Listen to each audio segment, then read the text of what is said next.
Good morning, Group 52. Consider how amazing Moses was. Led the children of Israel out of Egypt, parted the Red Sea, survived in the wilderness for 40 years, got manna from heaven, wrote the commandments, simply an incredible person.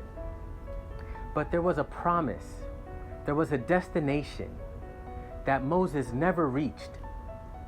We must ask ourselves, if it can happen to Moses, how can we be sure that it doesn't happen to us?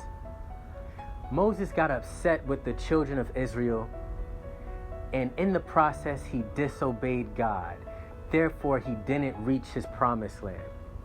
Matthew chapter 24 tells us that he that endureth until the end will be saved. It's not enough to be a good person, to just love God. It's not enough to serve in church on Sunday and Wednesday. These things aren't enough. You have to persevere until the end. You have to be dedicated until the end so you can reach your promise. The interesting thing is, their problem was never direction. So when you're chasing your promised land, your biggest challenge will never be direction. Where do I need to go to be successful? Their problem was being consistent. When Moses gave the children of Israel water, they loved Moses. When they were thirsty, they hated Moses. They were immature. That immaturity led them to death. So how can we be sure that we're not being immature? Romans 8 tells us that a carnal mind is death. A spiritual mind is life and peace. The only way to be consistent, the only way to pursue life, reach your promise, is to be spiritually minded. If you're not spiritually minded, you're immature. And that will lead to death like it did for the children of Israel. So ask yourself, you know at the beginning of the year, you wanted to read your Bible 5 times a week. Are you still hitting it? Or have you fallen off that mark? Are you reaching the spiritual goals that you set? Do you still pray? Do you still fast?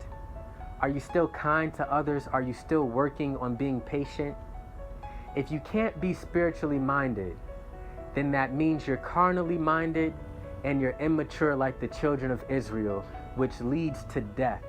So if you're not in your promised land, if you're not walking in the fullness of your promise, you have to ask yourself why.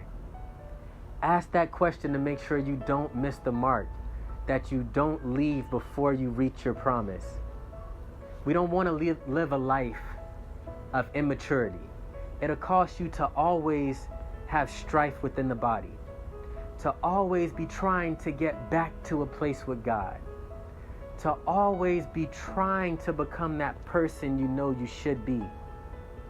It's time that we walk in the promise, time that we walk in the truth of who we are. It's time you become the best version of yourself. And that takes consistency. That's what being spiritually minded looks like.